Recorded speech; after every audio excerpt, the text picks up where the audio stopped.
Hello and welcome to Legal Insights with Mukua. I'm your host, Abigail Mukua, and this episode is sponsored by Wansom AI. So we're starting a series here at Legal Insights with Mukua where I'll be explaining legal concepts in under 10 minutes. And in this first series, the first episode of the series, I'll be taking you through matrimonial property division.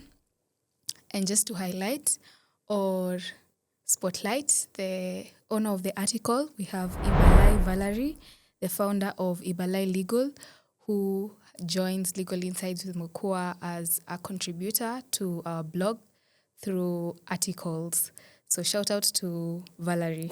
So to explain how matrimonial property is divided after divorce in Kenya, we are going to be using a recent High Court ruling, a case of FWM versus JMG, to give us kind of insights of how the court handles division of property after divorce. You know, sometimes there are usually misunderstandings, or maybe it's really not clear how the court handles it, and it's much better when you use a case so that you can get insights into it. So in this case, FWM and JMG, they began their relationship. They moved in together. They lived together for years. They were regarding themselves as husband and wife, or let's say the society around them, you know, they saw them as husband and wife. They had children. They had 3 kids, and they raised their children in a shared home. So neighbors, friends, or anyone, when they saw them, they thought, you know, these guys are married. So during those years, JMG acquired land and property in Narok. The property was solely registered in JMG's name. So FWM was kind of the support. The lady, she was at home, she was taking care of the kids, she was managing the household, she was cooking, you know, all the support things that ladies normally do. So she was not salaried for any of it. There are no bank transfers, no M-Pesa, and no records. Really, you know, when it comes to household things, there's really no record of it the way you would have a record of a title. You understand? After more than 20 years together, the relationship ended, and JMG's position was simple. Since the title is registered in his name, you know, he said that, and there was no formal marriage certificate, he said that the property belongs to him. But FWM didn't agree with this, so she went to court. She took the matter to court, to the High Court, and the High Court disagreed with JMG's position completely. So let me explain the court's decision. So before reaching the issue of the property in question, how it's divided, will it even be divided? Is it only JMG's? The court had to determine whether these people were actually married. Because now you see there is no marriage certificate. There's nothing to prove that you're really married. So the court had to determine, are they married? So here is where the presumption of marriage comes in. Now, the doctrine of presumption of marriage is where a court can presume a marriage existed without a certificate if the couple lived together as spouses for a substantial period. So the court presumes that a marriage existed, but this doesn't make a marriage valid. This doesn't register a marriage. The presumption of marriage is not registering a marriage. It's just presuming for purposes of property division only. So for the court to presume that a marriage exists, there are 3 conditions. We have where the couple lived together for a substantial period of time. They held themselves out publicly as a married couple, and they built a shared domestic life together. So as you've seen from the facts of the case, all these conditions were met. Now, once the court has presumed that a marriage existed, they can now apply the Matrimonial Property Act 2013 to now determine what contribution means and how these people are going to, how the 2 partners now how the property will be divided between them. So the provisions of the Act are distilled in 3. There are 3 sections which determine the property division. We have Section 6, which presumes both spouses contributed equally to the matrimonial property acquired during the marriage. So JMG could not simply point to the title deed.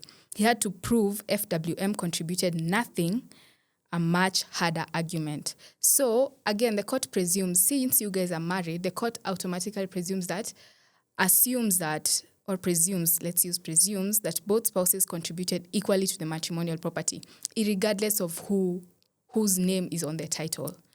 Section 7 requires courts to consider both financial and non-monetary contributions. The court must ask what the other spouse was doing while you were building. These days is not just about did you contribute money, did you not contribute money. No, Section 7 says even though if you didn't contribute financially, there are other non-monetary contributions that, you can use when it comes to determining the share of the property division. So if she was raising your children, running your home, freeing your time to earn and invest, that is a contribution the law recognizes. Now, Section 2 defines contribution broadly to include domestic work, childcare, companionship, and management of the households. The court has confirmed the list is not exhaustive, like it could be as long as possible. Non-monetary contribution is not specific things. It is non-exhaustive. Now, the message is clear. If you showed up, you contributed. Now, after we've already determined that you're married, that non-monetary the court has presumed that you're married, non-monetary contributions are still contributions. Now, how does the court now decide? Do you get half-half? Since you contributed non-monetary, do you get 50-50? Now, here is where the rubber meets the road. So, it's not the 50-50. Again, even though you did contribute non-monetary, the court will still want a fair split. So FWM was awarded 30% beneficial interest in the properties, not half. The law does not guarantee an equal split. It guarantees a fair split assessed on the facts of what each party contributed, for how long, and in what proportion. So two people in almost identical situations might receive different percentages depending on what they can prove. So it's not guaranteed that it's going to be equally or it's going to be a 50-50 split. The court will assess what the kind of contribution that you contributed to acquiring the matrimonial property, how long, the proportion, and all that to assess what you can get. Because sometimes it can be 80-20, sometimes it can be 90-10, sometimes it can be 50-50. It's really, it's not a standard.